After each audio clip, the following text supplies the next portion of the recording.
could tell you, I can't tell you who's in the movie and all that shit, but I could tell you because you're going to find out anyway. It's out. I guess there was paparazzi taking pictures, and one of my pictures came out, so people are bothering me. I'm in the Sopranos prequel, The Sopranos in '67, The Many Saints of Newark. I was very fortunate to get it, and when I got it, I was happy, but then I started thinking about it that I had to be there for 3 fucking weeks. Plus, I got another movie that I'm going to shoot in June. Thank God it's not at the same time. I thought I had to shoot them both at the same time. But when I got the movie, right away, I was happy for a few days. And then I did what every fucking moron does. I started thinking about it. And the more I thought about it, I didn't think I could survive 19 days without my wife and kid. What am I going to do? You know, just a bunch of negative shit comes into your mind when something good happens. And it happens at every fucking level, as you notice. I mean, just negative shit came in. I'm not going to go. I'm not going to do well. And thank God for Tom Papa and another one of my friends that talked me into it. I agreed to do it. And now I'm very happy because it was a life-changing experience that I needed right now. I've been getting flat. You ever get flat in your fucking life? Like, you're just flat. You go to work, you do what you got to do, and you go home. You go to work, you kind of become a machine, and you look for something. But you don't know what it is. You know, when you stop wasting time, now you have all this fucking time to do what you really want to do with your life. And sometimes you become flat. Yeah, you do a little riding, you do this, you do that, but there's 24 hours in a fucking day. You can't ride all day, and you can't do jumping jacks all day, and you can't sit around with your fucking friends all day. You got to make forward progress, which is what I'm always doing, but at the same time, I got to be honest with you, I got a little fucking bored. Like, I just got bored. And this movie came up, and right away, the fears come in. Oh, yeah. And again, when I got on the plane, I was fine. When I landed in New York, you know, I had my anxiety, my little panic fucking shit. I got to the hotel room, and I started doubting myself, blah, blah, blah, blah, blah, blah. But the first night, I had to go to wardrobe. And once I went to wardrobe and I figured out exactly what I was doing, I was fine. Then I walked out of wardrobe. I had a hot dog right down 42nd Street. And then about an hour later, when I got to the hotel, about a block from the hotel, I saw a fucking rat. And I knew I was home. Like, once I saw the fucking rat, that was the sign that I'm in the gutter of life. I'm back here where it all started. So I had a few days to go before I shot. I got there Monday, and I think I had to shoot Wednesday and Friday the first week. Wednesday and Thursday. Because that Friday I went to Minneapolis. Thank you for coming to the shows with Dean Delray. And then that Saturday was 420 with Milwaukee. You guys were great. 2 sold-out shows. Thank you very much. The city of Milwaukee was a great 420. Somebody fucking Cosby'd me with a fucking edible in Milwaukee. I still don't know who it is. And guess what? I don't give a fuck. He did a good job. I got fucked up. But I came the first week, I was just frozen. I didn't know how to act. So that Tuesday, before I did anything, I took a fucking Uber up to 88th Street where I grew up when I came, you know. And it was just overwhelming to see the block where so much had happened. I mean, when I moved into this apartment building, I was 3/4 retarded. And after I got hit with the head with the lunchbox and I started to experience New York City and what it was about, and I grew into my skin, I became like a little man there. Like, I thought about all the things my mom would make me do. Like, I remember I walked up and stood in front of the building, and I was going to take a picture and all that shit. But guess what? When I took this trip, I took it with the thing that I didn't want to do podcasts. I didn't want to do a lot of stand-up comedy. I didn't want to book anything significant like Nyack or a night in New York. I just wanted to work out. So I did spots in Dangerfields, real light, 10, 12 people a night, just up there riffing, fucking around, just to keep the timing alive. And that was it. I didn't want to do people's podcasts. I didn't want to be running around. I just wanted to focus on this movie. I was going to have a lot on my fucking plate. I don't think my agents, that's how I told my agents, don't even talk to me about dates. I don't want to know nothing. All I want to do is focus on that fucking movie. I got a great opportunity. I got to put 100% into it. And I went up to my old neighborhood and I walked around. Then I went to the public school, 166. I crossed the street to the horse place. I never rode a horse there. I was always scared, but I would go in there and steal horseshoes. What? And sell them to other kids and shit for like $1, 50 cents, whatever the fuck it was in those days, $0.25. Is this the neighborhood of Mr. Martini? Yeah, this is Mr. Martini's neighborhood. I saw Mr. Martini's house. It's worth like $500 million now. It's a Redstone. There's probably 4 kids buried in the backyard in the fucking place. But it was just so weird what I got from standing in front of that building. Like, I remembered my mom would put a huge gold chain on me and make me go out to see if I would protect myself if somebody tried to rob it. Like, there was so many lessons that came to me while I was standing in front of that fucking building. And I just walked around. That was it. I went up all the way up to like 93rd Street. And then I walked down to like 79th Street to like stand up New York. I looked around there. I saw La Caridad. But I didn't want to eat Chinese food because it's got a lot of sodium and you blow up. And you don't want to be on camera fucking bloated up looking like fucking Johnny Cheech. So I said, fuck it. I only ate Chinese food on Easter Sunday. I went to Chan's and I finished up. The first week in New York was rough on the fucking diet. I only worked out one time. And I want to thank Inline Fitness for helping me work out, Adam and my man Jonathan. And I also went to King's Thai Boxing down on 36th Street with my man Jay, the Dominican, and my girl Carmen, the Puerto Rican from the fucking Bronx. They hooked the brother up. I went there a few times to keep in shape and to sweat out all the fucking sodium from the New York food. And once I went up to that fucking neighborhood and walked around, that's why I felt my balls. Like, I was like, okay, this is who the fuck I am again. This is where I came from. And then that night, you know me, I had to hit Rudy's in Cliffside Park the first night. So I jumped on the motherfucking ferry from the New York Waterworks there and took it into fucking Edgewater, Weehawken.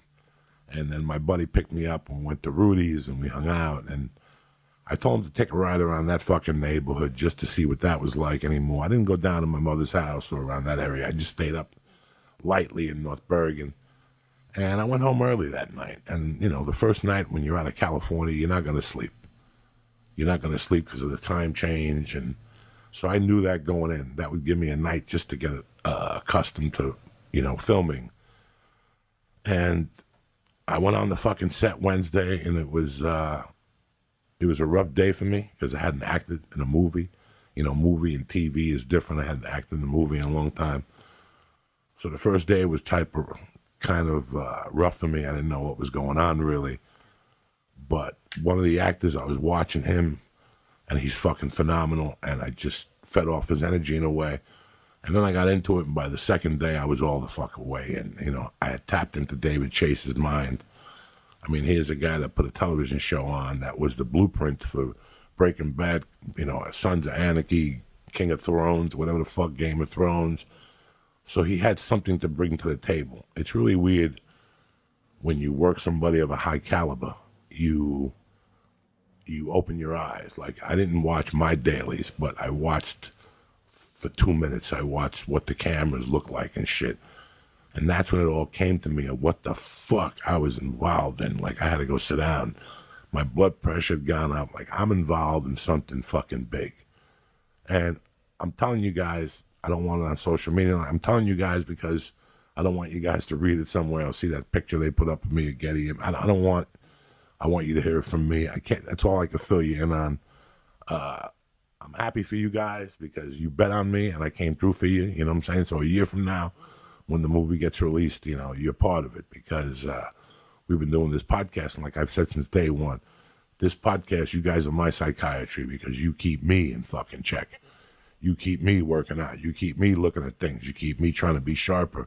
I take 16 months in between dates and cities. So when I go back, it's a new experience for you guys. You know what I'm saying? But back to what happened in New York. You know, when I was walking around, it all came back to me, you know, where I had come from. I have a rule, you know, I like to travel for 3 days, especially when it comes to New York. Because when I'm in New York longer than 3 days, it takes me a few days to unwind. Like, it takes me a little longer because it takes me back that far back. Like, it takes me into Coco, you know, when I was robbing and doing bad things. So after a few days, my mind goes to places it shouldn't fucking go. But in the same thought, here I am on a movie set. And I thought about the stretch I had made. And I thought about the things I had done along the way to get, like, I was back there in 93 grinding it out, guys. I was a fucking open micer wishing I could get an audition, you know, and I took a comedy class and I fucking worked at the old New York Comedy Club. And was I doing it right or what? It doesn't matter. I was in the struggle. I was there. I still remember paying, $40 to park to audition for an improv troupe at the Copacabana that I knew nothing about. I was at the wrong place at the wrong time. When I walked in there, I still think today that those people remember who I am, and they're laughing at me behind my back because I went in there and I didn't belong there. But that's not the here and now. What was weird is that I saw my struggle back there as something meaningful. It wasn't a waste. Those 9 months I put into New York weren't a waste because here I was 20-something years later in a major film. And that's a great fucking feeling. So even though I was thinking about robbing the Hammock across the street from the high school, and when I went down side streets, I thought about the people I robbed on that block, or the time I crawled into this window, or whatever. I looked at the bar where I used to borrow money from the loan shark and never pay him back. And, I looked at all these things, and it just reflected of where the move I had made in my life and how proud I should be. But I'm not. I'm not, because I was such a piece of shit that I'm just trying to get back now to just being normal. Like, I just want to be a regular fucking guy. I don't want to do nothing. I just want to live my life regular. I want to be a good dad and a good husband and go out that way. As long as I go out that way, I'm very fucking happy. But a lot of things came to focus for me in New York. Like, even being a fucking immigrant. Like, for years, we've been living here, and you never heard the word immigrant. All of a sudden, the last 3 years, we focus on immigrants and what the fuck's going on. I must have taken 90 fucking Ubers in New York the last 19 days. You got to figure 4 Ubers a day. I took so many Ubers, I made platinum level. Damn. That's how many fucking Ubers I took in New York. But I tell you what, that was probably the best part of my trip, were the Ubers. Because I got to ride, you know how many white Uber drivers picked me up? 3? 0. The whole time? The whole time. Damn. The whole time. It was fucking third world nations, a couple Hindus, and fucking Spanish people. A couple Chinese people. The most inspiring was a girl that picked me up in the heart of Brooklyn at 2 in the fucking morning. A Hindu girl. She had been in this country for 1 year. You ready for this? 1 year. And she spoke like she had been here for 10 fucking years. She said it was important to her to learn English so she'd get the most out of her stay here so she could become an American. That fucking cracked me. Like, that cracked me. She said she was working at an Indian restaurant. She was getting $8 an hour, and she got sick and tired of having a boss. So she does Uber from 12 to 9, 6 nights a week, and she tripled her fucking income. And she says she works nights because there's no traffic. It's better for her. A fucking woman telling me this shit. I'm like, I know guys who are scared to drive Uber at fucking night. Here's this little 110-pound little Indian girl. I was so fucking blown away from her. I got picked up by fucking Arabs that was so interesting to speak to about why they were Ubering. Like, it's people who one day said, fuck it. If I'm going to get fucked in the ass, I'm going to control my own destiny. And they make a schedule, and they stick to it. And, I mean, this guy was, these guys were telling me every time I get in, I'd ask them how long they've been driving, why they're driving, and how they liked it. Not one of them said they hated it. They picked their own hours. They were their own bosses. I mean, I remember the fucking day I realized you could do that. I was probably, it was before I got locked up. I had this boss named Wayne Means that used to always say, I never want to live in a world where I have to have a ceiling over my income. Like, I don't want to be stuck at a certain fucking income. I want every week to be an adventure. Yeah, there's 52 weeks. You're not going to make $6,000 every fucking week. But even if you make $800, it's better than having your own boss. I looked at all these people that were immigrants that figured out the real fucking American way. And I thought about all the fucking stiffs I'm around out here, that are fucking bumpies that are waiting for a fucking handout, or they just, and it inspired me. It inspired me. The other day I was talking to Deborah fucking Hupster. She's fucking Ubering. That bitch don't stop. You can't stop Deborah fucking Hupster. You got to shoot her with a fucking bazooka. You're not going to stop her, So these are the people that keep me fucking going. When I spoke to all, and look, I goof around and all this shit, but hey, man, the truth is the fucking truth. These people blew me. That was the best part of being in New York with the Uber, the whole 19 days. The people that I spoke to, Chinese, I spoke to this old Chinese guy that was a fucking engineer and he retired, but he fucking wanted to. Did you take any cabs? Not one. Not one cab, wow. Not one cab. I Ubered fucking everywhere. I just thought it was easier. It was no drama. And I figured out that, believe it or not, you save money with Uber. You save a lot of fucking money with Uber, man. I was seeing what I was spending on cars and shit. It's ridiculous. It is fucking ridiculous. You know, I have a friend that has a car service, and I would call him up. Listen, to go to the airport, I could get there myself. After you take a 6-hour flight, you really don't want no fucking stories. Right. After I'm on a 6-hour fucking flight, I don't want to walk the terminal fucking 6 upstairs with 3 bags of fucking luggage when my legs are all dead and Ubering for the Uber to say 20 minutes. And then you're out there, I'm in Terminal E. You're in where are you? F. I put it down in the fucking thing. And you said okay. I put down F. Terminal F. And you said okay. And now you're calling me from fucking E. Take a run. Take a run. I did it to the guy at LAX the other night. Take a fucking lap around. I don't give a fuck at this point. I'm not carrying 3 fucking bags, one that weighs fucking 1,000 pounds, to Terminal fucking E. You know, but besides that, I had no complaints. I love Uber. I fucking love them. I know that at the end of the week, I saw when I took a cab from LAX to my house, I saw what I was spending. Yeah. And I saw that they had become a little bit of these scumbags. Like the one day I wasn't paying attention, and the guy took me home on the 105. Next thing you know, I was downtown L.A. Why am I downtown L.A.? Yeah, it's that time. Because there's traffic. No, there's not. It's 9:15 in the fucking morning. Your tip is done. Like I had to tell him, your tip is gone. I hope you enjoy the fucking $8 you tried to rob from me. Because I usually throw you a fucking 20 spot. Now you get nothing for being a fucking dirty sneak. You know, now I learned all about Uber and the surcharges. You can't fuck around with Uber in certain times in New York. They will rape you. Oh, yeah. They will fucking shove it up your ass, and well-deserved. Listen, it's economics. It's shortage of whatever. It rains in New York, that surcharge goes up $40. Oh, yeah. There was a couple nights I landed at the fucking ferry, and I would go to Dangerfields, and it would say $50 at 8:40. So I would sit there and make phone calls till 9:05, and it would go down to $31 after 9. Oh, yeah, whenever it's busy, they just raise. But at least, like, with them, I always feel like at least they're up front. That's the thing that gets on my nerves, too. It's when you feel like people are trying to get something over on you. Well, that's what happened the last time I took a cab. And I always supported cabs because I've been taking them for years. But after I got robbed this last time, I said, fuck it. And I looked at what I paid. You know, like there's Uber X and there's Uber XL. When I have luggage, I get Uber XL. If I got to go from 3rd Avenue to 8th Avenue in 20 blocks, it's Uber X. I don't need no fucking, you know. I'm not going to take a train. I took one fucking train to Brooklyn. I thought I was going to have a heart attack.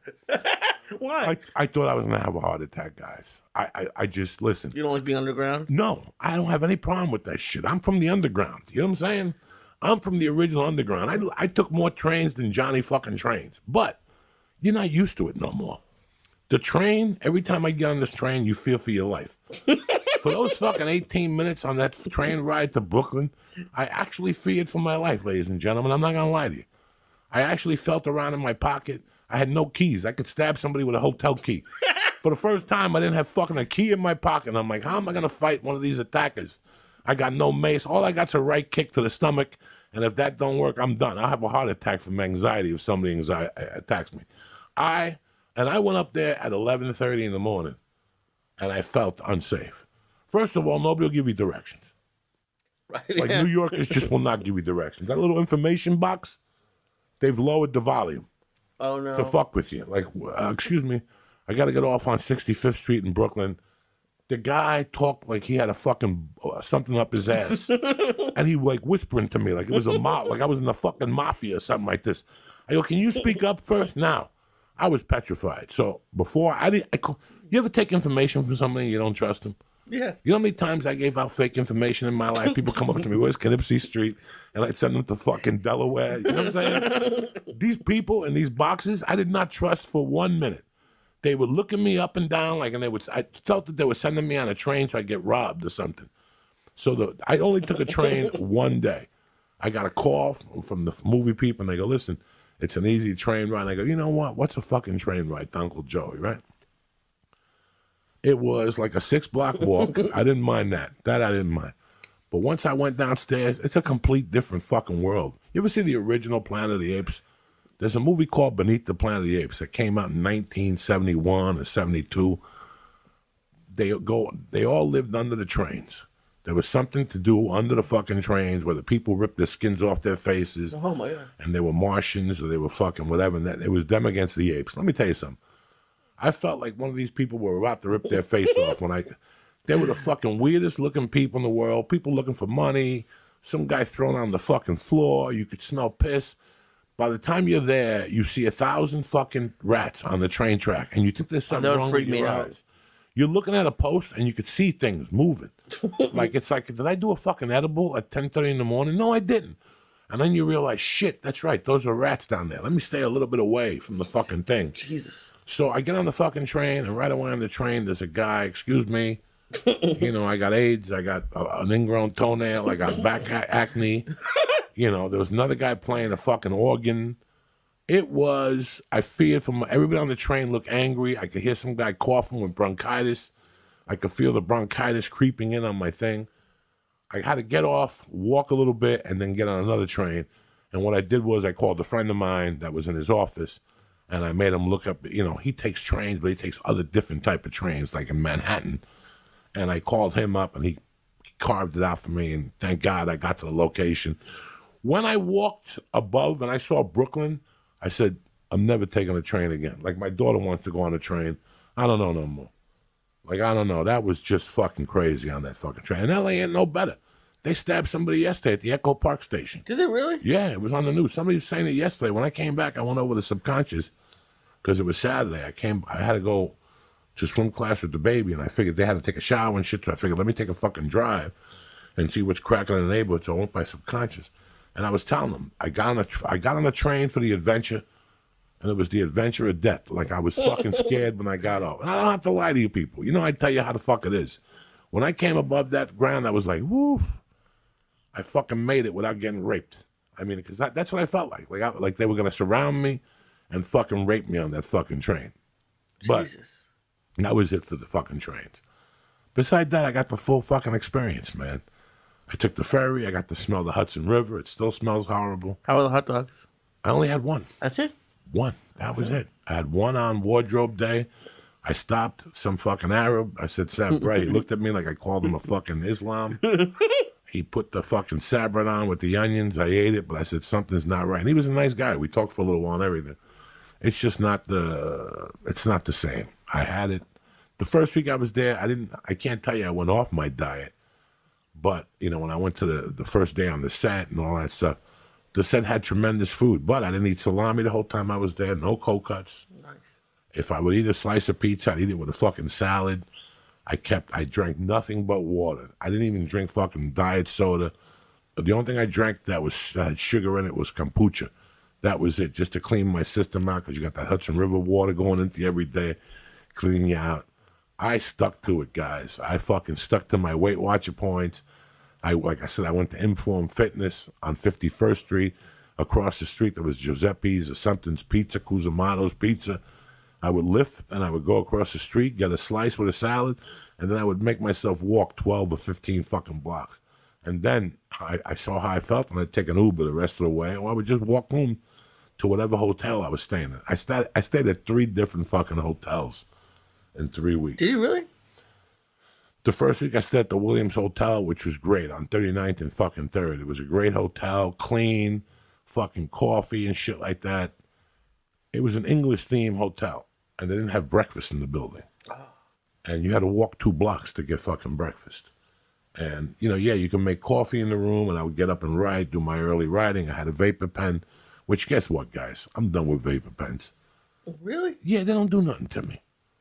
It's in the morning for 2 or 3 days. After that, I could sit there like Pocahontas, smoking a peace pipe, and nothing fucking happens to me. So I'm really done with vapor pens. I brought 1.5 ounces of fucking weed. I brought 1 ounce of this cake something that was 27%, and I wanted to space out the weed, so I only smoked 2 joints a day. I smoked a bat in the morning before I got in the van to shoot. And I smoked a bat right on the fucking set before I got back in the van. And I would get fucking wasted. How much did you bring back? The last joint, I smoked the last joint before I got in the fucking Uber to the airport. Oh, shit.